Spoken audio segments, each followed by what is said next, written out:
Hey, who'd you talk to? What's going on? It's me, Mike Lepre, King Mike L. This is the premiere of legit United States Football League, also known as the USFL. Um, it is April 14th, 2022. That's 04142022s. Not really much for the math geeks to get involved with. We are going to take you on a journey for the whole USFL season. We'll take you through every week. And if you're smart, you will listen to us when we give you picks. Speaking of picks, joining me as always, M1, Mr. Never Left, Master Thomas. What's up, Matt? What's going on, King? How we doing tonight? I'm doing good. I'm ready for the USFL. I got some info. I got some things to ask you guys. We got this. This is gonna be good. I'm excited. I really am. I dug deep. When I think of USFL, I think Houston Gamblers. Yep. Best team in the league. Joining us as he evolves his name, new guy Bams. What's up, Bams? What's going on, fellas? How are you doing? I'm doing great. How can I complain? The USFL starts this weekend. Gamblers gonna get their first win. We are. This is going to be like the one team that's, like, in my opinion, definitely weaker than us. So let me get to my USFL notes. By the way, I love writing in notebooks and using magic markers, and I like to see things like that. I'm not a big fan of, like, putting stuff on the computer and having to look and read from the thing. I don't know. Not my style. Gentlemen, I'm going to go through the teams, the divisions first. We'll talk a little bit about the teams, a little bit about what they got, and we'll break it down quickly. And then we'll go through the new rule changes. We'll go through the picks. We'll go through the top 10 players to watch for. Let us begin. So I watched a couple of predictions on rankings for the USFL. And what I did was I made an amalgamation of all the ones I watched. And let me just say, first off, they're all wrong. They're all wrong. They got the Gamblers down at, like, the bottom. They're all wrong. They're just wrong. They're not paying attention to what's about to happen. So let us start there, right? Let us start with the best team in the league, the Gamblers in their division. Well, they have them ranked 8th overall. Mm-hmm. Everybody else. We have them ranked 1st. Matt, why is that? Well, they got really, really good uniforms, and they're from Houston. And the Gamblers. And they're gamblers, and we're gamblers. And to be a gambler, you got to take chances. Exactly. And we like taking chances. And Bams, your opinion? I think the Gamblers are really young. I think they're going to be excited. People don't know what to expect from them. You know what I mean? So that's why they haven't laid eyes on the talent that could be. I mean, their offensive line, honestly, is probably the best, if not the second best offensive line in the league. Like, all right. So listen. So here's where our Gamblers fall in. Everybody's got them ranked 8th. Whatever. That's bullshit. Clayton Thorson, is that his name? The quarterback out of Northwestern is our quarterback. Very good quarterback. I like the kid. I like the kid. He's not like, he'll be fine in this league. Let me say that first. Yeah. Matt? Northwestern was an unbelievable team last year. No, I didn't know they had. He's a couple years removed. He's a couple years back. Yeah, he's a couple years removed. But he did have he started 4 years. Well, I was gonna say, because Northwestern has been good for multiple kids. Yeah. He started for his whole well, they had a good they've had a pretty good defense, but I know Dawson. I watch college. Dawson is a very good quarterback, and Northwestern has been nasty as of late. And I'll be honest with you, that's exciting. As I am getting to know the players, as I just got to know Dawson happens to be the quarterback of my team. That's exciting. So I can't wait to unveil who else is playing, because I do know a lot of these college names, and I won a lot of money with Northwestern this year. So I know Dawson well, and the last few years actually. just in college in general. But interesting, very cool. But here's where our knocks are, though. The defense. It's very undersized. They have tiny cornerbacks.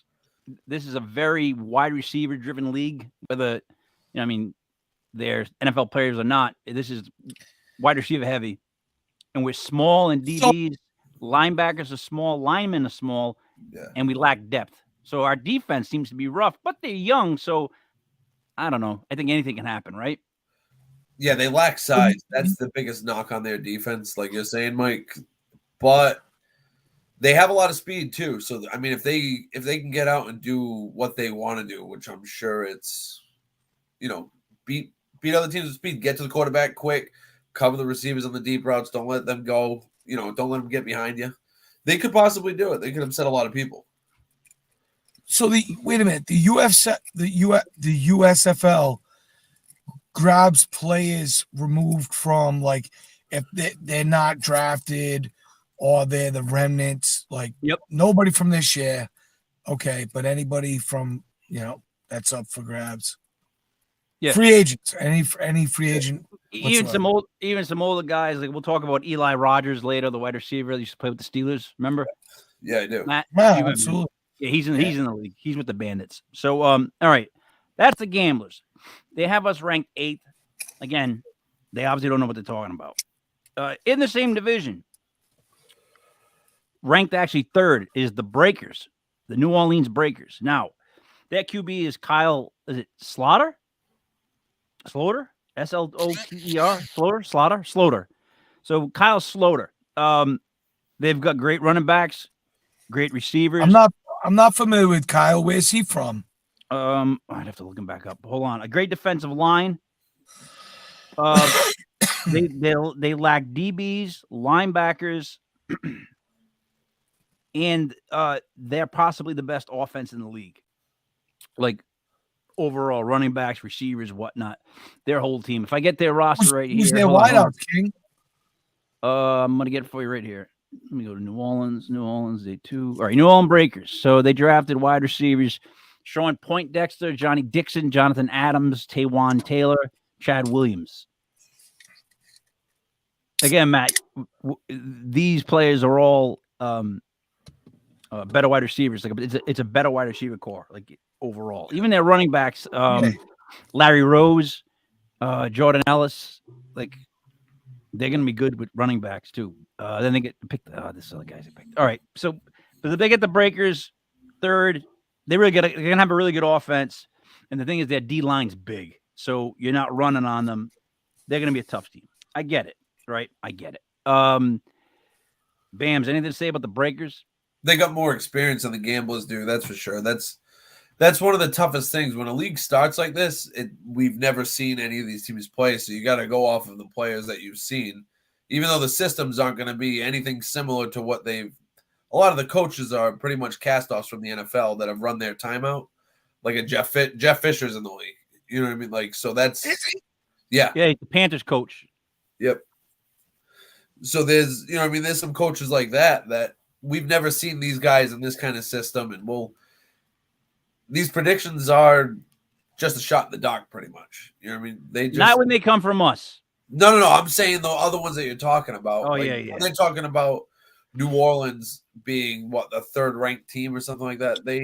They're going off pretty much by guessing because it's stuff that you've seen here and there from college. But again, I think the younger, faster team is going to do well in a league like this. Offense isn't. I don't know if offense is going to be at a premium. It's like we've seen, like in the XFL, sometimes quarterback play really deters a lot of scoring. But I mean, we'll get into the gambling part. But a lot of the over/unders are like set at like mid-50s for these games this week. Yeah, I'll tell you those in a little bit. I'm talking to Genius Kev, letting him know that we're doing it right now. I don't believe it. He's almost borderline Sasquatch now. I don't even believe there is such thing as a Genius Kev anymore. Yeah, he makes such rare appearances. I don't think Bam has never even met him. Nope. Let's see. All right, moving on to the Stallions, the Birmingham Stallions. Quarterback is Alex McGough. so they're number 2 ranked overall out of the 8. Yeah. They say their running backs and receivers are top notch. Their DBs, D line, and line. They have the best defense in the league. That's what everyone keeps saying. Is this the best defense in the league? It might be. Like the Stallions have that good of a defense. Where is Alex Mago from? Oh boy, Bams, you need to be on that. I should have knew he was going to ask. Where did Alex Mago? It's spelled C big G Ough. He sounds familiar. I'm looking it up right now. But overall, they have the Stallions as number 2. What about their wideouts there, King? He played at Florida International. Oh, they're wideouts. Let's see. All right, let me get to who are we? Birmingham. Up to the bees. Up to the bees, guy. All right, ready to Birmingham Stallions. Wide receivers they took were Victor Bolden Jr. I know that name. Joseph Emmanuel Hall, Osiris Mitchell, Peyton Ramsey, and Manasseh Bailey. Yeah. They got Tony Brooke James and CJ Marbles running backs. Their defense is supposed to be nice. You know what I mean? We will see. All right, last team in that division, and it's the team that everyone has ranked as number 1, the preseason favorite. I think even the Vegas odds have them winning. Is the Tampa Bay Bandits. So the deal with them is they got that kid Jordan Ta'amu. Te'amu. Yeah. Te'amu. There you go. He played actually with the St. Louis Battlehawks last year in the XFL. Yep. And he was a backup in the NFL for a few weeks too. And he was like the best quarterback though in the XFL for a while when he played there. Someone PJ Walker. But what I'm saying is, so he's somebody that can show up to a new organization, a new freaking league, and adapt, right? He's shown that he can do that before. So that's why they like him in this, because he's shown that he can just come together with people and play well. They got Eli Rogers, right? Mm-hmm. They say they have the best D line. They love the linebackers and DBs. They're good at running backs. They just have them as the favorites overall. Like this team, you try to look up and figure out what they're bad at, and maybe old line a little, but not even. It's a tough team to. They got a lot of veterans. They got a lot of people that have played before. I mean, they really went out of their way to get people that have played in either the XFL. They got a lot of XFL players, or past college guys. So, Bam, what do you think about the Bandits? So that's the route that they went. They went with a lot of experience, like a couple of the other people did. Instead of going for like the young, promising, they went with more experienced guys that have played in the XFL, played second chance NFL guys, pretty much like Te'amu and Eli Rogers and all that stuff. So you know what you're going to get from those guys, and you'd think that since they played at a pretty high level in other leagues, when they come here, they're going to play at a very high level as well, and they'll have success. But that's not always the case. It's a strategy because they went older and more experienced. I mean, none of these guys are like really old, but they're one of the older teams. They are. It'll be interesting to see how that plays out, especially with some of the teams that went really young and thought that they could mold the talent to whatever they wanted. When you get experienced guys, they come with some baggage. This is true. Matt, what do you think of the Tampa Bay Bandits from what we've been telling you and what you've kind of seen? I know it's new in the year, but what do you think? Well, I've always liked the fact that, it's almost like you want to hear a story, and you're going to get a story from the USFL. You're not going to get one of the top teams in the league, not strolling through, and just getting a championship. That doesn't make viewers. Right. This is the first time that you're going to get a chance to put a dent in the NFL at a time where the NFL could actually fumble away viewership, fans. There's absolutely a chance for an XFL, USFL to come in and compete. So, all right. I don't think it makes sense for an upper echelon team to, make. In other words, for them to be declaring a number one favorite like they are, is got about as much sense as us claiming the Gamblers. Yeah, pretty much. I I think that, like, just like the NFL schedule is, I think that they know exactly how to pit a schedule to where it makes sense towards the end of the year, where they can get the best ratings, most electric, you know, events.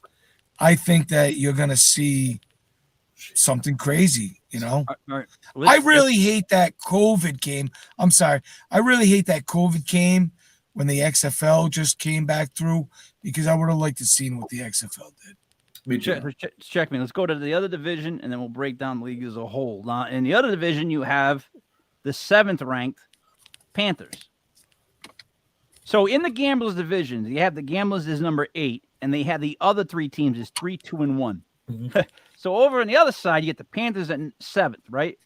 Quarterback is Shea Pattinson. Unbelievable. So what they say about this kid and this team is just like the Gamblers, potential. Yep. That's it. That's what you get with this team. And the Gamblers, you get potential. And will that potential work out? And this kid's supposed to be a good quarterback. I saw him throw a ball in they had preseason. My hair's I don't even. Yeah, they did. Yeah, I watched some of the clips earlier. I didn't even know they had preseason. I didn't know either. They didn't tell anybody. You know what I mean? Like, shouldn't they tell people? Yeah. God damn it! All right. Well, just gonna work the kinks out. You know what I mean? Matt, that's gonna be guys. Stop playing with your hair. You're making me jealous. Okay. Yeah, well, I'm not playing because because it looks good. I'm trying to fix the fucking thing. So Matt, that's Jeff Fisher's team right there, the Panthers with Shea Patterson. You know, there's a part of me that makes me feel like Jeff Fisher, being from the NFL and being a very good NFL coach, by the way,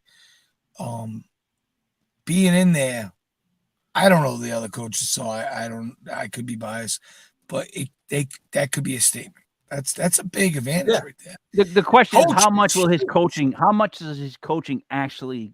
How is it valued? Like, what plus points is he bringing to the Panthers? You know what I mean? Yeah. I'll tell you, remarkable is Jeff Fisher was never the best coach in the NFL. You know what I mean? He had some of the best players in the NFL, like easily with Steve McNair and Eddie George. Oh yeah, Javon Curse. He had some ballers, man. But hold on 1 second. No. In this league, Steve McNair was never really given his due until really Jeff Fisher took a hold of him. Steve McNair was been around for a while, and he was on some teams. I love Steve McNair. I'm one of the biggest Steve McNair fans there is out there. But he took that Tennessee team and he made them into one of the best teams in the NFL and one of the best NFL teams that had to offer. Jeff Fisher, knocked out some Baltimore Ravens teams when they were knocking out teams like lights out. They were good, but Jeff Fisher cost them. They were great. Jeff Fisher cost them a lot too, and that's why he ended up getting canned. You know what I mean? It wasn't as bad as when he went to LA or St. Louis when he was there. Like that was awful. Wow. So did Jeff Fisher cost them more? I think so, yeah. The Titans, or did he bring more to the Titans? They should have won. With the talent that they had on that roster, they should have won. And he got them close. He couldn't close the deal. Music. I don't know. We were on a show a few weeks back. It was the Music City Miracle. That right there,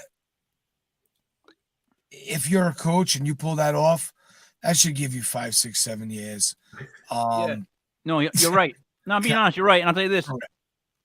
You can say that he had all the best team. They should have won. I'll counter that and say they actually weren't the best team. That Rams offense was a thing of beauty that we hadn't seen before in years. And he was like, what, 5 or 6 yards away from beating them? Like, he coached that team up, I thought, for that Super Bowl. Amen. Yes? He still had some of the better teams in the NFL, like I said, though. He still had some of the best teams in the NFL at the time. But he brings, stretch. Dude, the way he runs practices, the way he must just tell people stuff. It's like, okay, coach. Like, no one questions Jeff Fisher, as opposed to, like, if you're on another team and it's a coach you've never heard of, you're like, yeah, all right, I'm just getting my check. I'm playing for the USFL. You know Hold what I mean? on. Yeah. Damn. This is the whole thing that I was trying to say, though. While he might not have been the best coach in the NFL, he's still the best coach by far in this league. Yeah. Hold on. Stop. Think about what we're saying here, right? Yeah. Tennessee. Who did they have for wide receivers? Bams. I don't remember. Exactly. That's right. You don't. What does that matter? You had Eddie George. You don't think Eddie George is worth something? Listen, does it? Because listen, you can't just win with a running back at that point in time. You had Kevin Dyson, and he had a wide check, I believe, at tight end. But they were very intimate, and they were precise, and they were measured. That was the time in the NFL where defense, and he had a great one, and that was because of him. But they didn't have many. Well, they Weapons. could because their defense was smothering. Right. They didn't have many weapons. All But this they kept Eddie up with them. George. Do you think Jeff Fisher was Yes. ever the best coach in the NFL? That year I he could have think been. that he was. Yeah, he could have been. He I mean, was very Vermeil got it, deserving, but what's that? but Vermeil had more weapons. Yeah, he had. Vermeil had I'm just talking about his coaching. Bruce. But I I know, think- but all right, what I'm talking Honestly, about. I think Vermeil's not as great a coach as people give him credit for ever. I think he's too emotional and he's a little loony. So Yeah. I think that he just kind of stumbled into that Rams team with Falk coming over and then Yeah, he did. Warner all of a sudden becoming this like quarterback that could throw touchdowns to these amazing receivers that you already have. The greatest show on turf. Like, Yeah, he absolutely did. and they stayed pretty close to them in the Super Bowl, the Titans, and their Yeah, but- offense wasn't known for scoring points. So the one thing I agree with Matt is that 1 year he might have been the best coach in the NFL if it wasn't for them giving it to Vermeil because he won the Super Bowl.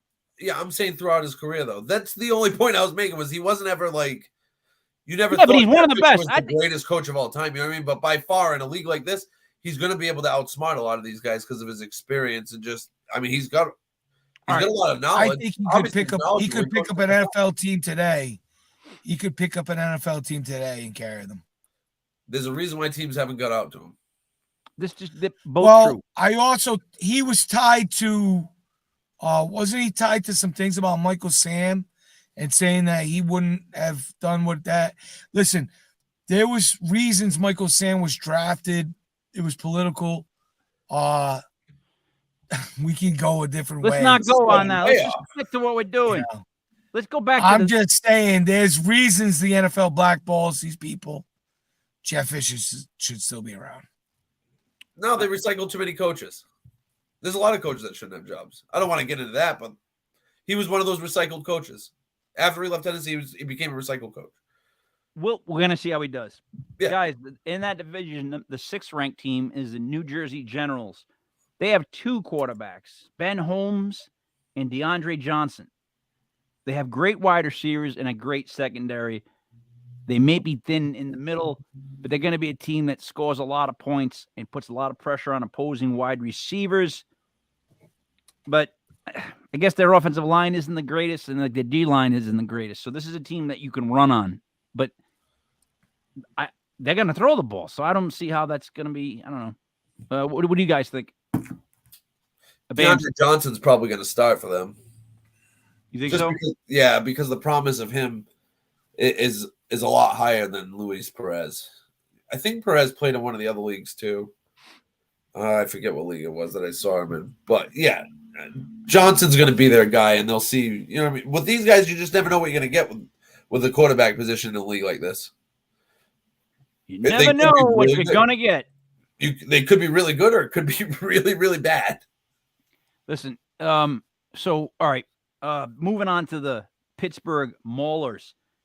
So there's another team with 2 quarterbacks, Josh Love and Kyle Aletta. And I know Kyle Aletta very well. He was drafted by the New York Football Giants. He's not the greatest quarterback in the world, but if you give him time, he'll be decent with this team. They got a good D line, good linebacking core, iffy in the secondary, and a great bunch of wide receivers.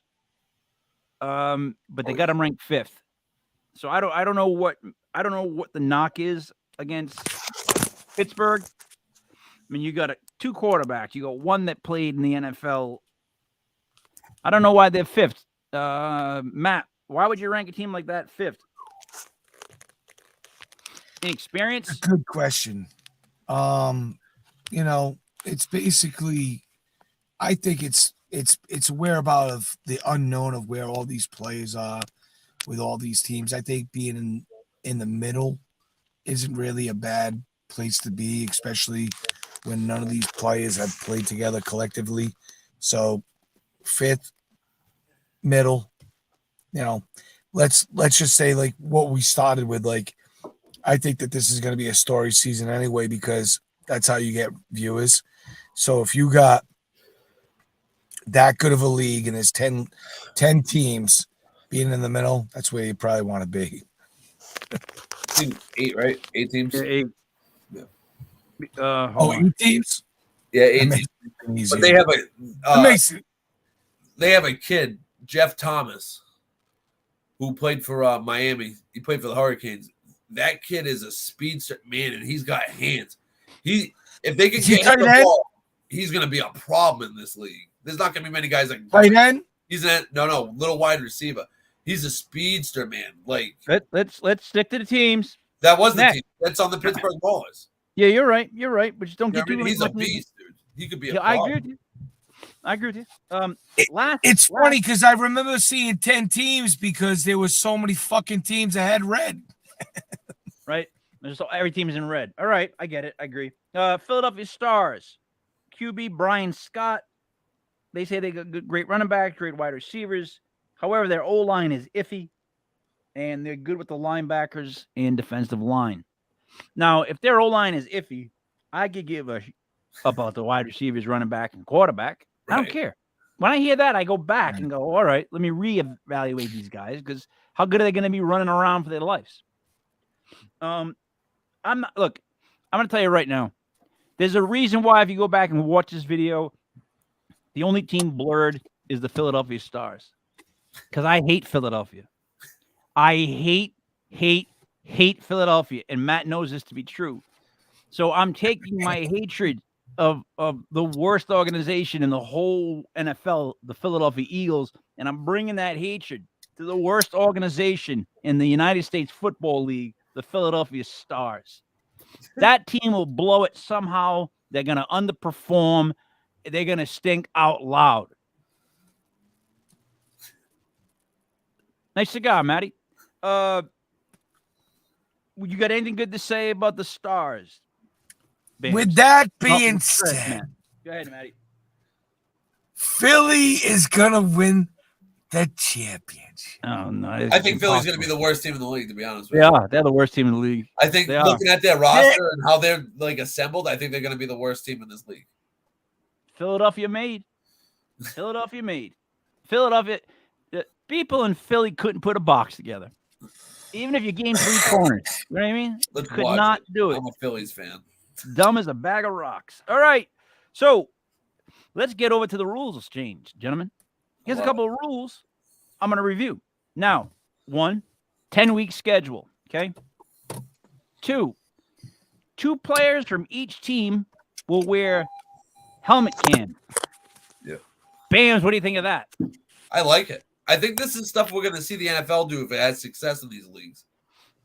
I think they're going to steal some of these ideas. You know what I mean? I like the idea that 2 guys are going to have cameras. It's more content. It's great. For the collision, or because you want to hear the calls being made? Because if you already watched the preseason games and lack of fans, it's loud. You can hear the quarterback say every single cadence. All of it, though, because you're going to get the interactions between him and the corner or him and whoever, you know what I mean? Or if they're on the line, you're going to hear that's going to be interesting. And then once there's some collisions or a hard hit, it's going to be even better. It's going to be great. Matt, what do you think about the 2 players from each team wearing helmet cams? The great thing about this, right, is like what Bams was saying, right? You'll be able to, or you were saying, you'll be able to hear every single, crunch, play call, audible, everything. But the thing is right, you should be able to switch it up week to week. And if you can't, then that's fine, because defenses should be able to. I love defense. I'd like to see defense be back in the league. So if you could know what people are calling and adapt to it and then switch audible. But the thing is you have to adapt. And that's what the league is all about, adapting. They have to be able to do that. other changes. If there's a bad call made on like a defender, they can review it. Yeah. So like an interference call that wasn't interference, something like that, or hit that quarterback in the head, they can go back and review that. Secondly, pass interference is just 15 yards at college. It's not a spot foul. It's only a spot foul if the guy tackles the other guy and brings him to the ground. Yeah. If there's a little bit of hold and stuff like that, it's a 15-yard penalty. Then they're not using sticks to show where the first downs are. Right. It's all laser. So it's all just shot down laser on the field, so you can see exactly where the line marker is. I never heard of that. I love that. Ian Rappaport was talking about it the other day that the NFL has been looking into it. And since the USFL is going to try it out, they might move to that if it is successful. Like, they love that idea because how ridiculous is it that they have sticks and they're guessing where the spot is? You know what I mean? It's a judgment call for ref. Not only that, it's the ref puts the ball down, right? And two old guys carrying these gigantic, round-headed like things come chugging on the field, and they got to put one down. The other guy's got to march to 10 yards and put his down. Yeah. To say that they're going to be accurate, it's ridiculous. I mean, every time is impossible. But to say that we need another digital line going across the field, I got to be honest. So the old guy in me is like, this is like when they started to foul the puck in hockey. Like, just leave things sometimes out as they are. I mean, we can see at home the first down marker, but I guess they're just going to cover it up with the one that people see in the field. So it doesn't really matter, right? Yeah. Like, what we're seeing on TV isn't technically what they're going to see, but they'll show us. All right. Another rule. So after you score, you can go for extra point. That's 1 point. Yep. You can go for a 2-point conversion. Or you can go for a 3-point conversion. I think that's from like the 10 or 15-yard line, something like that. You get a score from there. It's all like that. So it's going to give teams, especially passing teams, chances to really get 9 points on a touchdown. That's gonna be a big, and that's gonna be a big thing when it comes to the gambling side of this. Because I wrote that myself a little side note. Like, they're going for like at least 2 or 3. They're really trying. They're not just kicking the one. Because I saw a lot of guys with 6 points. It's on the 15-yard line. You're right. Yeah. So if a team's clicking and they're passing like crazy, we'll go for 3. Wham. You know what I mean? You hope so, but the XFL had the 3-point rule too, and we didn't see anybody go for it. They all went for 2. They went for it a lot in preseason. Yeah. And I think like the mandate probably went down to be like, look, guys, we got to get this across. Like, go for the 3. Let's make this exciting. You know what I mean? At least in the first early weeks. Like, look, I really think in the early weeks of this season, you're going to see teams playing like wide open, trying everything. And then as it starts to like get down to who's actually decent, they're going to get more conservative and go for the championship. That's how I would see a 10-week season playing out. You'll see more strategy in like the mid and later weeks. I think you're right about that. They'll be more analytical with their decisions as opposed to trying different things. Because you got to see what you got, right, Matt? A couple weeks, first week, game or 2? Well, season's a marathon. It's not a sprint. I think it's, pretty obvious. You see the Miami Dolphins, they ran off with 9 straight, 8 out of 9 or something stupid like that. It's a long season. How many games are in the USFL with 8 teams? 10-week season. Really? It's actually not a bad season. I like that. Yeah, no, 10's good with me. It can't be any less than 10, first of all, right? If it's not 10's like a number where we all go, that's official. Yeah. So if it's not 10, doesn't count, right? Anything over 10, we're fine. I want to break down the 10 USFL players to watch. All right. So number 10 is Kyle Slaughter, the quarterback from New Orleans. So this is what I did learn about him. Last year, preseason with the Vikings, he had a phenomenal game, 1 or 2 at least, preseason wise. Like, the kid's just one of those. He's just got a lot going on. So he's going to be a really good quarterback. Like, he's going to be a lot of fun to watch in New Orleans. That's going to be somebody you're going to enjoy, right? Number 9 is Eli Rogers with the Bandits, wide receiver. I mean, we saw him play with the Steelers. Yeah. Matt, he's a small guy that's fast. You think he's still got the tools to play? I liked what I saw. It's funny that we're talking about him out of the league because I thought he had, yak, good hands. It's funny that he's not on a team anymore. I didn't know Eli Rogers wasn't in the NFL. He hasn't been in a couple of years, but you're right though. I didn't understand why teams didn't pick him up when he was leaving Pittsburgh, or why there wasn't more interest in him. Or there might have been, you know what I mean? There might have been some stuff behind the scenes we don't know, but I always thought when I saw him on the field that he had the skill to play. Yeah, but it had to be this. He was strictly a speed guy, right? Yeah. Eli Rogers over the top. He got hurt. I know he got hurt towards the end of his NFL career. So what I'm asking is, something had to go wrong with his wheels, right? Like what he's known for is his wheels. They had to go down a click, right, to where they're not NFL. Because a speedy slot receiver that's not that speedy anymore, like Victor Cruz tried to come back, he couldn't. Yeah. Right. So, but does that mean that those tools aren't going to blow up in the USFL? Being a click slower, and he's a couple of years removed, so you got to wonder like what kind of shapes he kept in.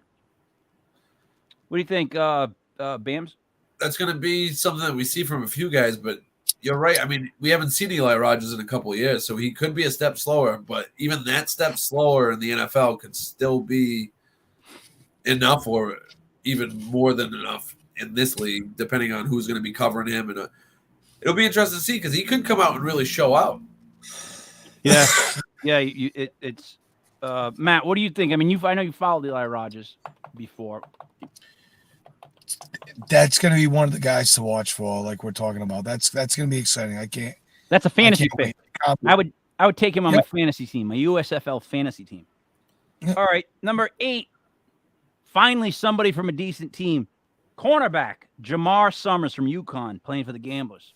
So we're small with defensive backs, but this kid is like a fly on dew. I mean, he's going to be this.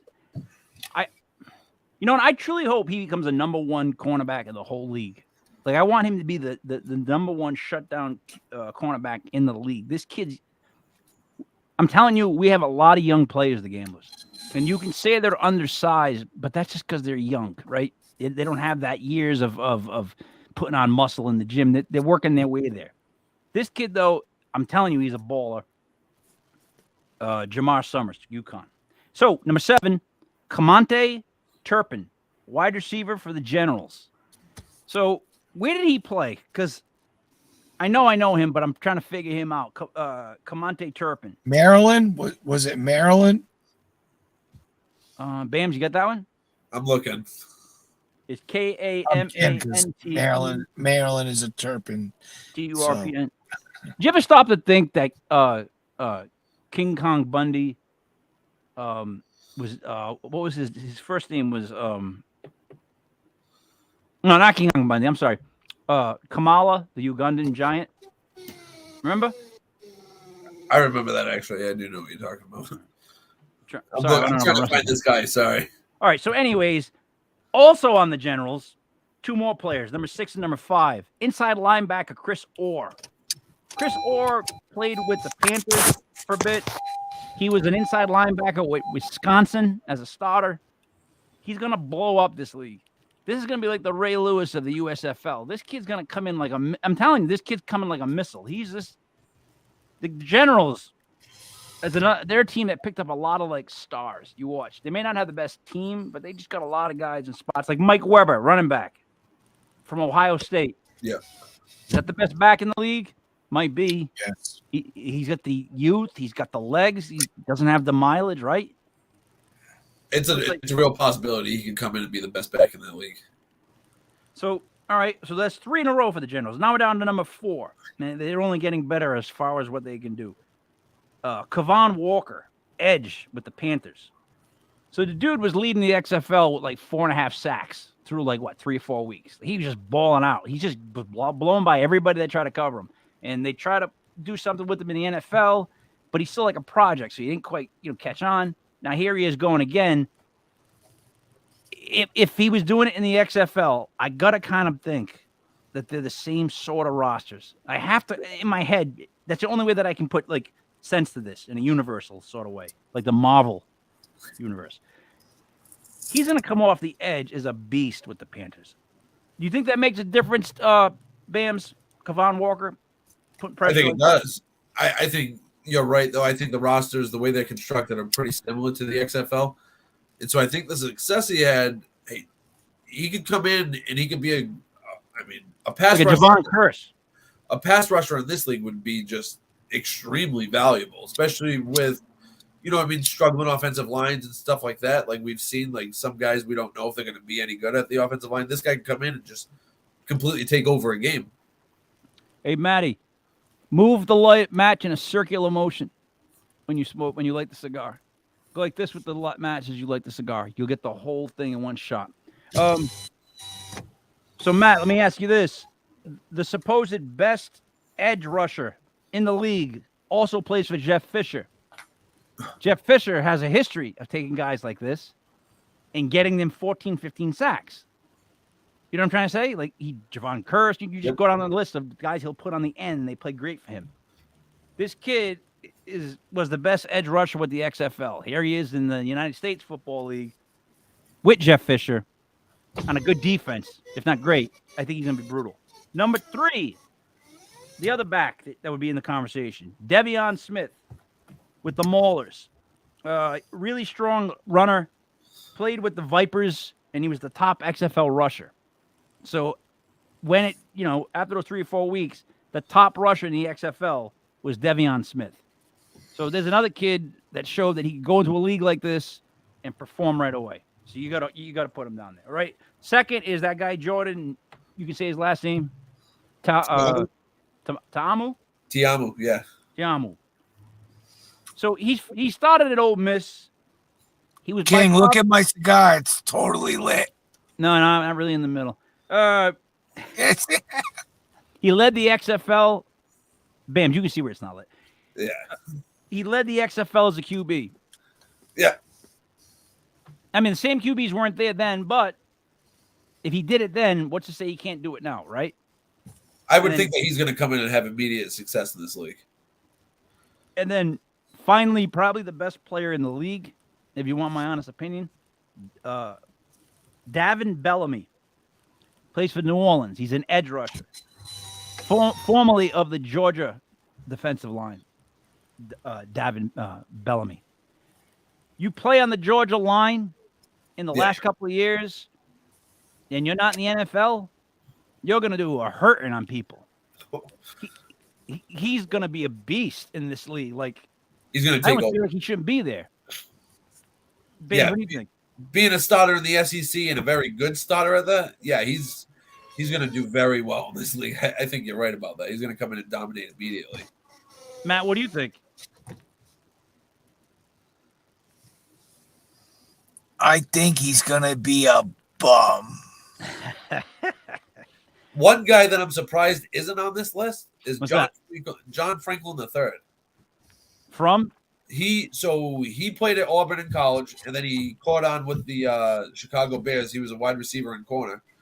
And then, like mostly a backup. And then he played last year when the Bucs went, not last year, so the year before. He was on the Bucs Super Bowl roster. He didn't hit the field because of how stacked that team was. But he's a wide receiver. He used to be a quarterback. He was on Last Chance year. Oh, I know he is. Yep. A lot of speed, though, and he's got good hands, too. The move to wide receiver really did him some justice. Yeah, but I don't think he's going to be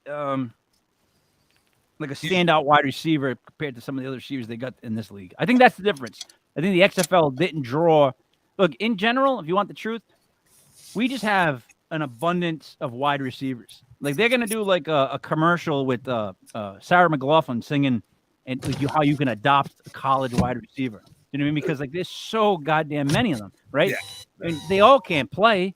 So we should do a commercial like that with the receivers like shivering in the cage. Somebody coming to take them out, throw them a ball. You know what I mean? Like, hey, adopt a wide receiver. For 3 cents a day, you can adopt them. Yeah, because there's way too many. So this league's stacked with that offense. This is not, to me, going to be a running league. By watching preseason, it didn't look like there's going to be a lot like a running league, but we'll see. You know what I mean? All right. A couple other things. So this was interesting. When the USFL started the first time, they started with 18 teams. All right. So they're scaling that back down to 8. Now, When they started off, they were the same thing, like a spring league, whatever. It was in like '84 that they decided to go up against the NFL. In '84, they decided we're going to change things. We're going to like go head to head with them. We're going to be whatever. Pepsi did their Coke. I think Donald Trump came in around that time. Yep. He tried to get like Herschel Walker over to the Generals, right? They paid a ton of money. Things like that. Donald Trump was always there. So from 82 to 85, however, is when it all came to like a crashing halt. When they decided to make that move, they ended up with $163 million loss. And they had to close the doors before the 85 season even could play. So they went up against the NFL last time and got slapped so hard that they were done. So because they went out and they got rookies that should have went to the NFL, and the NFL got pissed, and that was it. Matt, you know what will make severe competition? If this is the product that I grew up watching, if this is the product where we can see the defense, they're letting hitting go over the middle, huh? They're letting more hitting. They're allowing hitting. Like in other words, like I said in the beginning, like those plays where you come sliding in and like say you hit the guy's head, but you weren't diving for it. Those are all reviewable. So none of those plays are going to get called. Like they're going to be like, well, he wasn't trying to lower his shoulder. Like you're going to get legit calls on that. So I'm happy with that. Now that means I can try to hit you because if I'm legal, you will see. It's time. It is time not only for competition, but for that product to come back. I have stopped. I told you guys. I know how to watch the spread and pick against the spread. But I don't watch the NFL. I watch a few games here and there. I'll watch good games, but I don't like the product. It is time. It's been time. If somebody can come in with a good product, they can steal this. Listen, here's the thing, and I hate to phrase it like this, but if they don't try to be as wimpy and appealing to everyone as the NFL is, and they just stick to football and football fans, there it is. There's your product, because it'll never be as great as the NFL. We know this. But gamblers love action. People love football, right? Yeah. There'll be the issue I have is, like, with the 4 Hold upcoming on, games. King. This is important. This is important. They got shows. Their games are on NBC, Peacock, then USA, then the FS1 network, and then back to Fox, NBC, Peacock. That I don't like. That I'm going to have an issue with. I don't want you saying that it will never be bigger than the NFL, because it could be. And the way that it could be is if they get ratings equivalent, and then they can draw from the NFL draft, before the NFL draft, from the college. If you can get that tap of the youth, and you could steal and then make once with the ratings becomes the contracts. But the thing is even if you can give good contracts, you still have to be able to draw from the NCAA. But the thing is if you can get that old school football and bring it back, it could be one day bigger. They're not going to try to.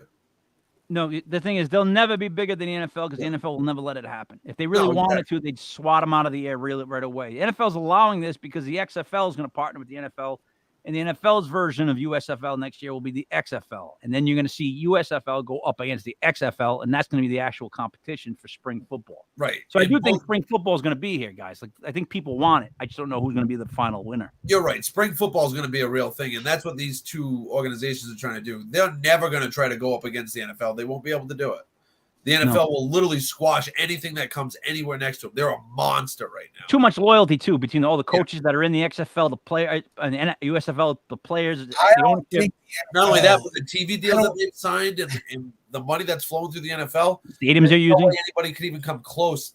You know what I mean? Like they'll get decent ratings because there's football fans and gamblers that want to bet and watch football. And they'll never be able to pay like a young wide receiver out of college the amount of money that the NFL can. The NFL is not a monster right now, and it's when Colin Kaepernick was nailing, you can laugh all you want, Bams. There's people that turned away from it. They went to the flag over football. Yeah, and I know, but when a rich person loses a nickel, it's way more painful than you or I. And they turned more of a profit last year than they have any other year. You know what? Plus, I think with negative ratings eventually comes positive ratings. Like it's just kind of how things work. That's the way that they've been doing business. That's not the way it should be. They have gone away from what's made them good, and their product. I agree with you. You're talking football though, because socially they're more prominent than they've ever been. Like they're constantly on ESPN. They're still talking about it year round. Yep. Every month has something for the NFL. Every week. They've scheduled it that way that every month is like a major event for them. Someone does something, yeah. Absolutely. But the NFL has become like WWF, and a lot of people have seen it, and not for nothing. The verdict of a lot of these games, over the years, like every year, whether it's New Orleans pass interference, Dez Bryant catch, defensive holding with the Bengals this past year with the Rams, the Tuck rule games. Yeah, there's so many games that are called in question. Let's stop seeing, if we can stop seeing the flags and stop seeing what I already know is the story being played out, fixed, and we can see football, I think we can gain some fans. At least pick up the flags when you made a mistake. Yeah. Guys, I'm going to run through the 4 games. Now, if you want to get in touch with us, we're legit USFL on Twitter, Instagram, TikTok. We're going to let you know right now that the best team will be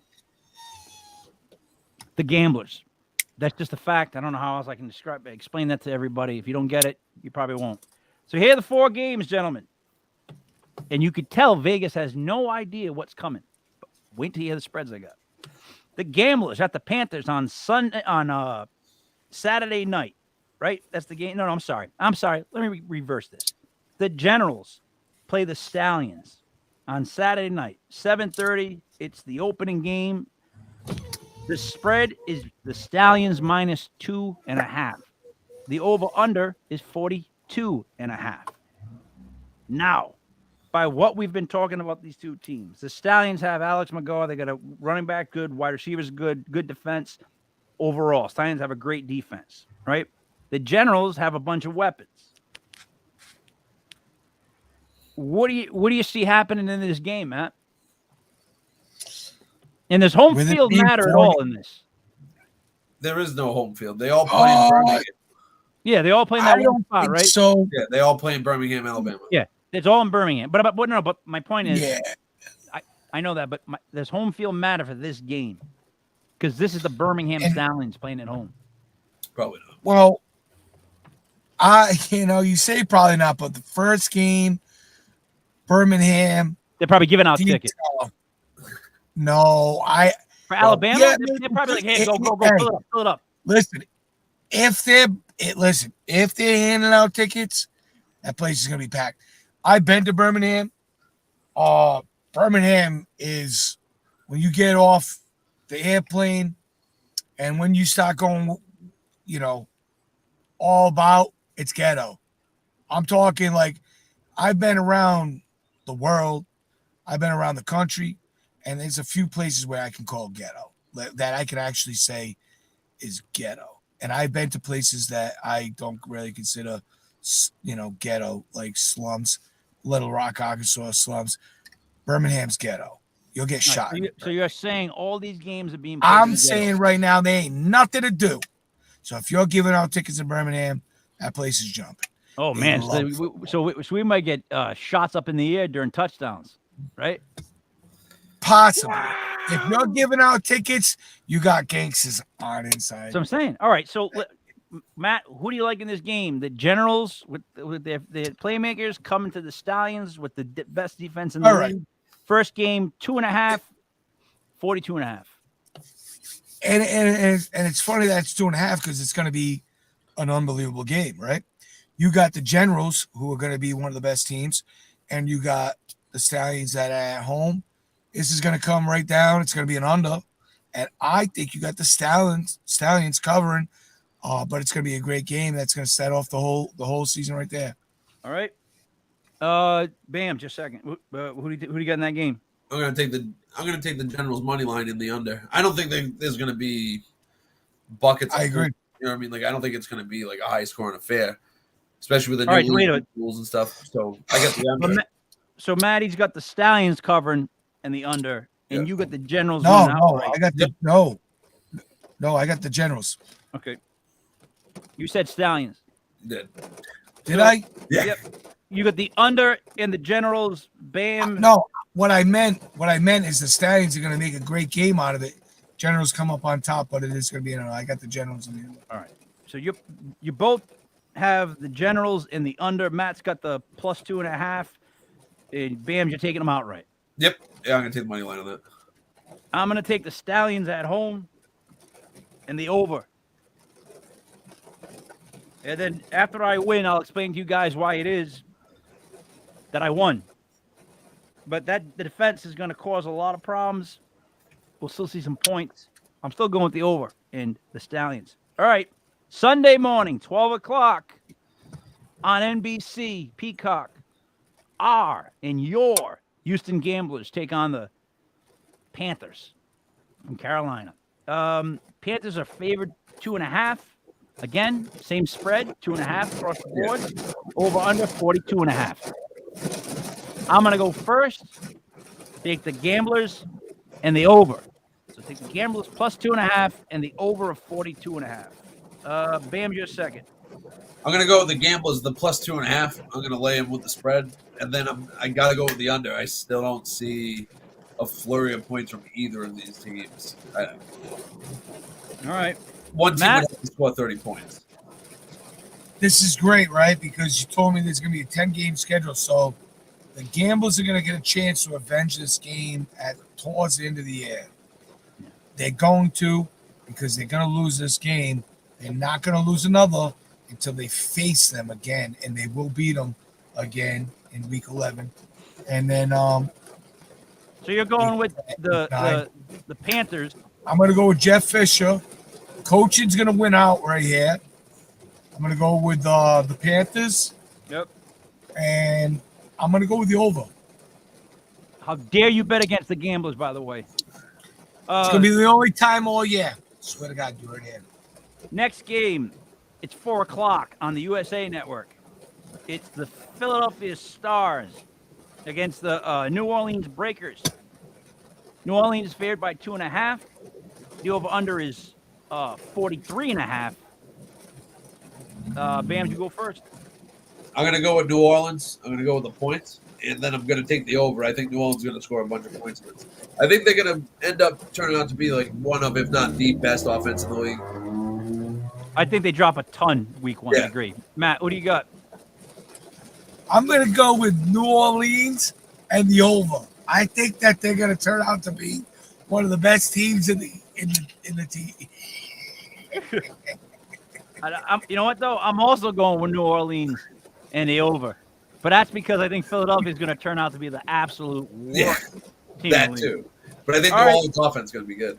Last game would be 8 o'clock at night on the FS1 network, if you get that network. The Tampa Bay Bandits versus the Pittsburgh Maulers. Matt, go first. Now, or you know what? Let me go first because the Bandits are the big team. They're favored by 4.5. The over-under is 41.5. They think the Bandits are pretty much going to shut the Maulers out. They think the Maulers can't throw the ball. Everybody considers them more. They're going to run the ball, this, that, the other. I think the Bandits blow them out. Just blow out the Maulers. The 4.5, they're going to cover. 41.5, they're going to go over. There's going to be another game with a lot of offense. So I like the Bandits -4 over 41.5. Matt? I'm gonna agree with the King here. Only because I really don't know much. I'm gonna trust you, and I'm gonna ask you to lead the way. I'm not really sure here, so let's see what the first week brings. And, what do you got, Bams? I got the Maulers +4.5. I think that's too big of a spread for the first week. I think we're going to see a lot of conservative play on both teams. But you're going to see it. Some teams stink too. Like some teams, like Philadelphia. I think it's going to be the over because I think both teams are going to score like 23 or 24. You know what I mean? It's going to be in the 20s, but I think the Maulers are going to keep it close and then they'll hit the over. They might not win, but they're not going to lose by 5 or more. All right, I'll give it. But I still like the Bandits, but I'll give you that because I really think that we're going to find out the Maulers and the Stars are the two worst teams in the league, and that's because they're connected. Pittsburgh, it runs right to Philly, and there's this line of just like where Pittsburgh, when you leave Pittsburgh, you get worse as you get to Philly. So you're saying that there's sewage in the and it flows from Pittsburgh down to Philly and fills up the stadium. So guys, any last words before we wrap it up? We're at the hour mark. Bams first. What do you think of the USFL season coming up? Thoughts? I can't wait for spring football. It feels like it's been too long since we've had football. I don't care if it's bad, if it's good. Football's like sex. Even bad sex is good. So even bad football is good football. Maddie? No last words. No last words needed. What I'll say is you can check us out here on the YouTube channel. You can check us out on the https://legitpodcast.airtime.pro. That's our 24/7 radio station. Again, legit USFL. If you want to hit us up on Twitter, Instagram, and TikTok, we will help you with picks. If you're doing a fantasy league, we'll help you with that. But if you're going to try to tell us there's a team better than the Gamblers, we're not going to help you. Not at all. So, for the new guy, Bams, Mastradamus, me, Mike Lepre, King Michael, this was the premiere edition of Legit USFL, the United States Football League. Go and put down some bets. Rewind, listen, figure out who you like first. We agreed on a lot. Some we differed. But listen to what we talked about. Figure it out. You'll get it. Make some money. There's nothing we want more than you to make money. Matt, is that true? I'm going to roll some prop bets on Instagram before the games. Yep. If there's anything that I want more than you to make money, it's me to make money. That's what I mean. For us to make money. I can make money and you make money at the same time. That is great. There we go. That's how it works. So, guys, we will see you you also next like Thursday. Thank you for making watching. money off of what I said.